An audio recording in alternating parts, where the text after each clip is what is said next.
we are back. AV Jam, me, give us a wave. Y'all. Y'all, I threw a y'all in. I absolutely threw a y'all in. And we are here with the legend Gabe Moronta from Zoom. Legend in my own mind. Thank you, guys. Thank you.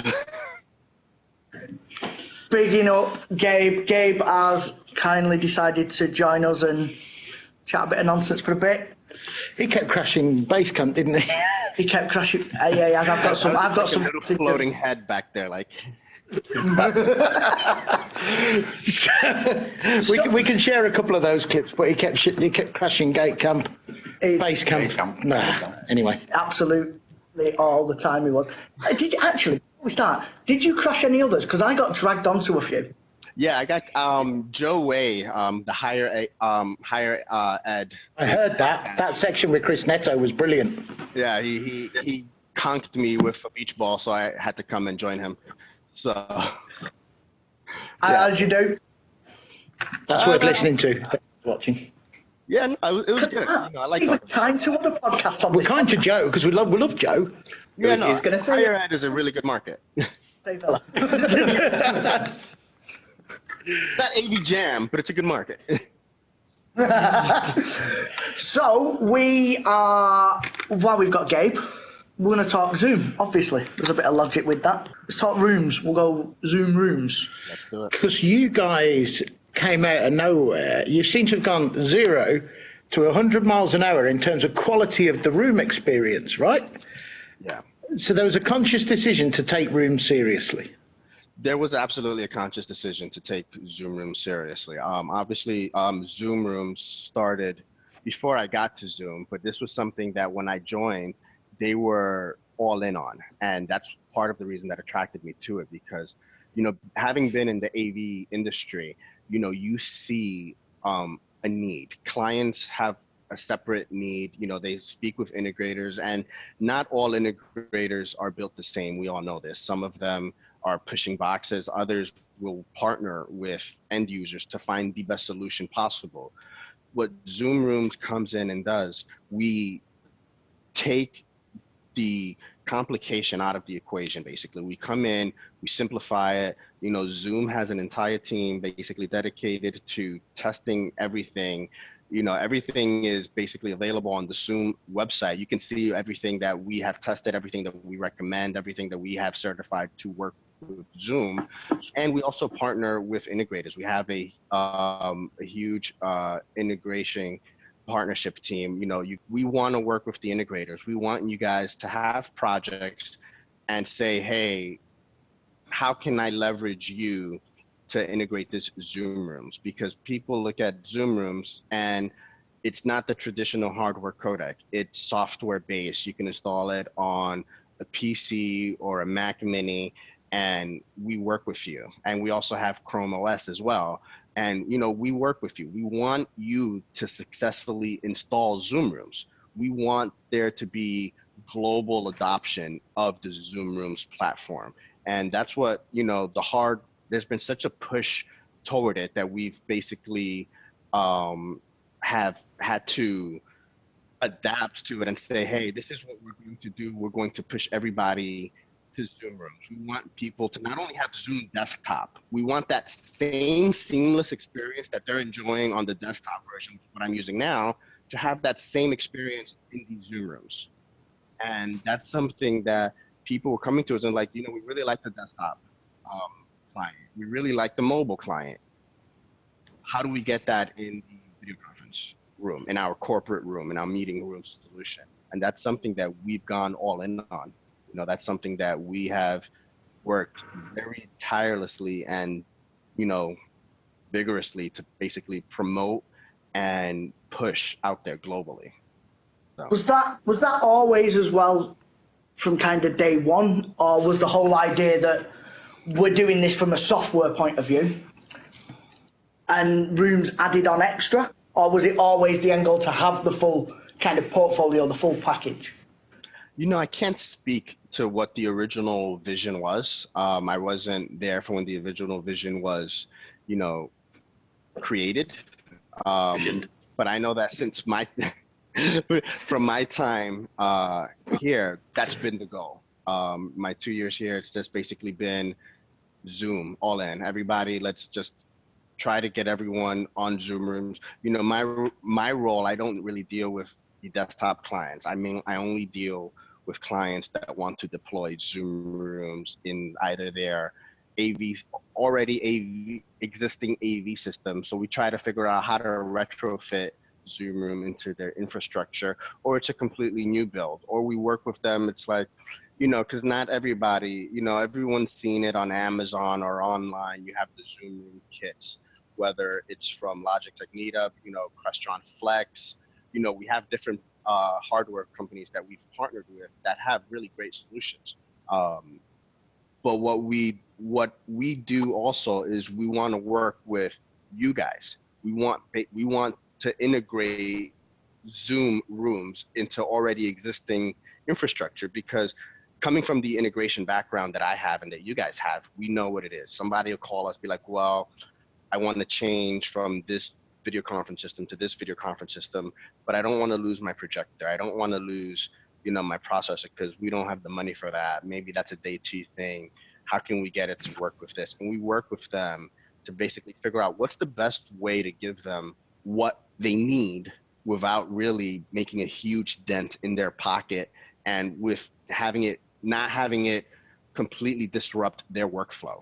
Because at the end of the day, we work for them. We work for these users. We want their workflow to be, you know, consistent, because if it's not, then we didn't do our job.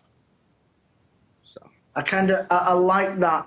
Without naming names, I'll just wink. There is others that didn't in that respect. The room systems from others, but it's not just one. There has been others that are software only.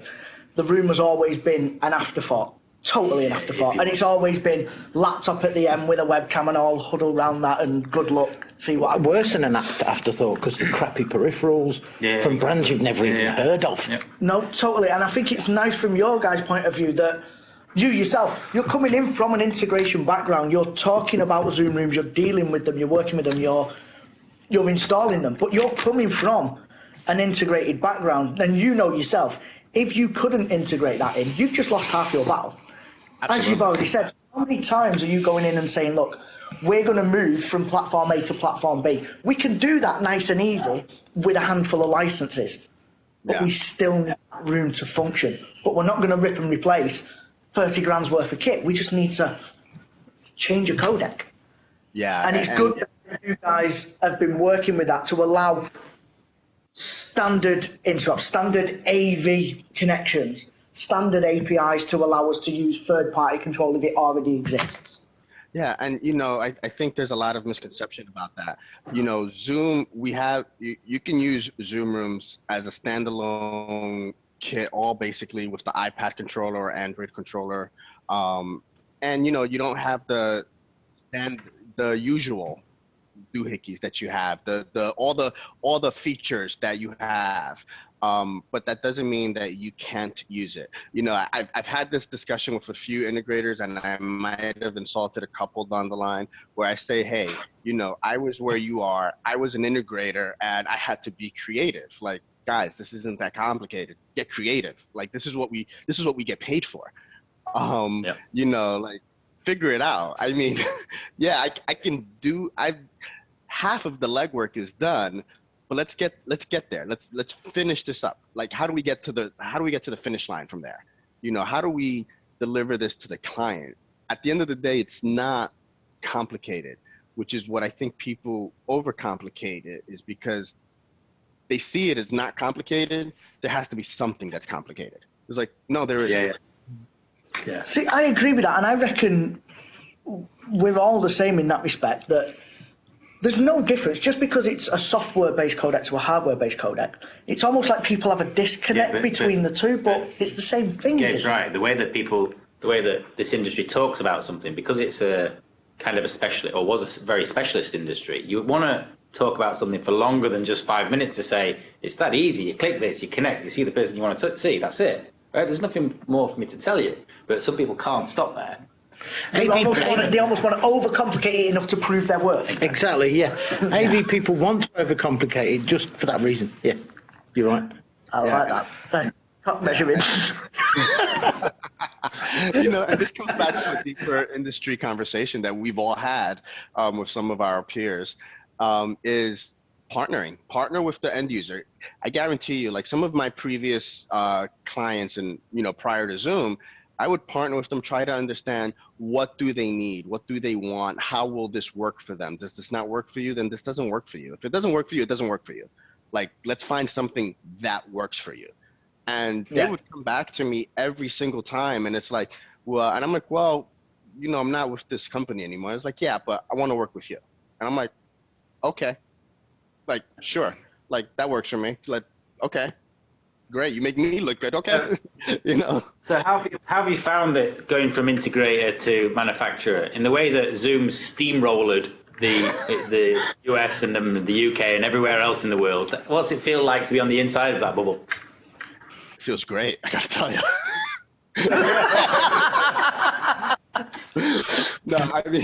No, it really does. It feels good because one of the words I have a problem with, that I've said this a couple times, I have a problem with the word disruption. A few people have called Zoom a disruptor to the video conference industry, and I have to disagree with that.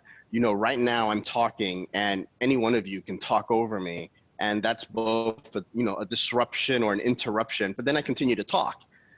So I feel like disruption isn't the appropriate term. I feel like it's game changing in the way that it's doing things. So being on the inside, seeing it, I can't speak to, numbers, but I can definitely tell you that the love that I feel from my clients when customers call me back or email and say, hey, this is working out really good, thanks. I don't think I've had that before to this level. I don't think I've had it before where people say, this is working out really good, thank you. And I'm just like, okay, that's it. Just want to okay. Thank me, because usually it's thank you, but we could do this better. And to just have a thank you and end at a thank you, it's like, wow, okay. Like, Take it, yeah. Else you can. Get used to this. I was like, I've been spoiled now. But to give you a better look at it, if you hate the term disruptor, spin it. Most people that call you that is because they're fearful. So take it as a compliment. that From is a true. manufacturer. Absolutely right. Yeah, it's just a marketing phrase there. So we're sort of at our time, and you just mentioned your game. And I'm just going to finish on the game of the golf, the top golf game. We're going to show the footage of Lord Buckyhead or somebody showing you his best shots. Hi, Chris Smith here, professional golfer. I'm here to teach you how to chip. First of all, stay hydrated. And we've been in this kind of brown water. And then we begin. Follow me. Not too close. Stay back. Now, the important thing is to always concentrate on the swing.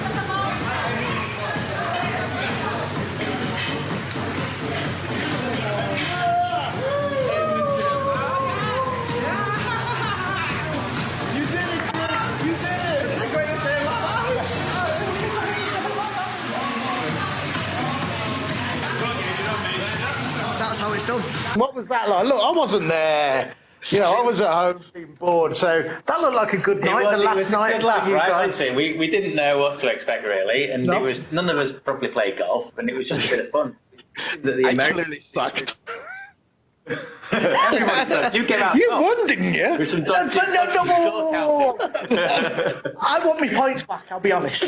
Well, I mean, listen, let's just be clear. I won. I'm just going to... How I won doesn't matter, but I won. So, Gabe won. Listen, mate, we've got to get you back on and we'll talk something else at some point in the future. And if it's not between now and next InfoCon where I'm going to meet you in person, I'll see you soon. And thanks, everyone, for watching. Thank you. It's a great time.